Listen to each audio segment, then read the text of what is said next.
there, Gabe here. And Johnny. Today we'll take a look at an old PS1 beat 'em up. The Legend of Dragoon. What? No, we don't even have that one. Isn't that the one with the blonde spiky hair knight guy, with a sword in a red armor but regular paints? Yeah. So it is Legend of Dragoon.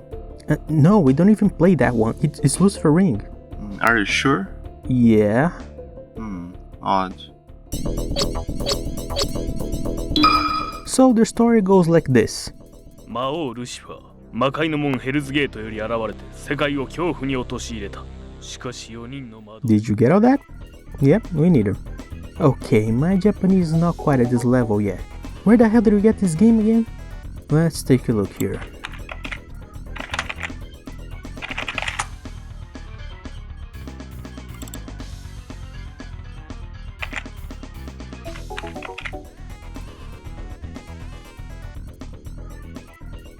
Yep, this would be like when we were kids and didn't really get the game's plot, won't it? Here's what we got based on the gameplay and the very few English words the narrator throws here and there.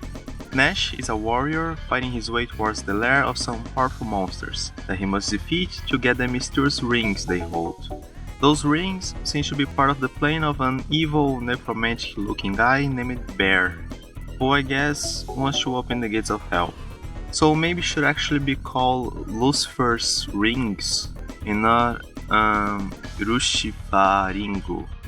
Oh yeah, and there's also this guy named Lars. Maybe he's Nash's rival or something. I don't know, he shows up a few times. Well, the story was not translated, about half the game is in English, not that you really need even that at all as it's pretty straightforward. Oh, and remember to confirm a circle, not X, on the menus and when I think you are asked to save the game after beating it.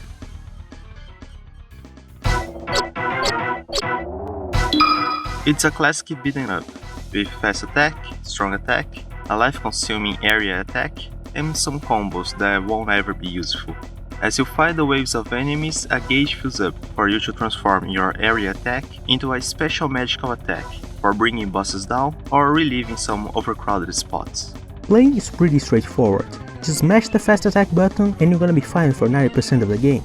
Only a few enemies require a different strategy, like the ghost for example, and maybe the flying enemies if Nash's hitbox wasn't so goddamn big. Along the way, you can find some upgrades for your one and only weapon, your sword, imbuing its blade with elemental properties, and each giving you access to different special attack. And being a beaten up, it's surprising this game is single player only, contrary to almost all the games of the genre. There are only 5 stages in the game, and each is separated in a few sections. Whenever you fight an enemy, red walls of light rise around an area enclosing you and preventing your progress until you beat every living being inside it. Then you can keep following your linear path across the map, while a giant warning kindly screams at your face to let you know that you are now free to go. And there's also a bit of poor platforming, but they're not that big of an issue as soon as you realize you should just press forward and jump most of the time since the camera adjusts itself. Just thought I should mention it. The path in front of you bifurcates at times, in places you won't ever be able to return and explore again in the same playthrough. But the game is ridiculously short, so it seems to have been made for you to play through it multiple times and memorize which paths contain useful chests to unlock, to make the fights ahead easier. You'd rather use a nice sword and not a fire sword against a fire-breathing dragon.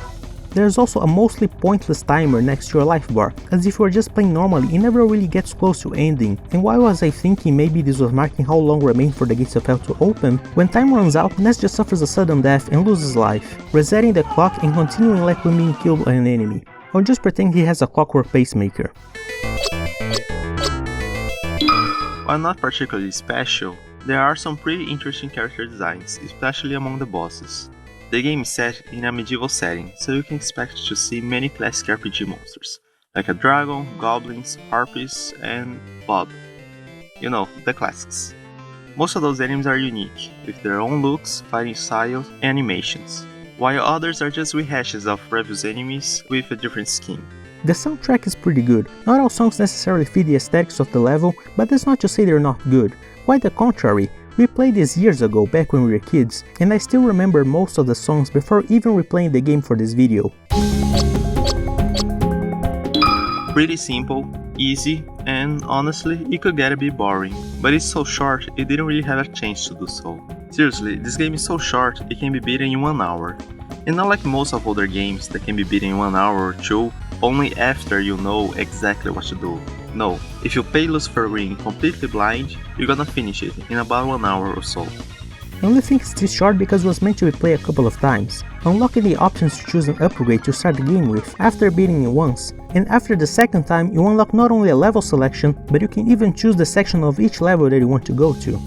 It has the feeling of old arcades beaten up without their usual greediness to eat all of your coins. Seems to be a great game to relax or take turns with some friends. But while I like to see a fully translated version, I would actually like much more for an anime to have been released. Thanks for watching our video, and tell us what you thought about this game and what you'd like to see next. If you like this video, don't forget to give us that thumbs up and subscribe to our channel, so you know when we post our next video. And you can also check our last one by clicking here. Until the next episode. See you then!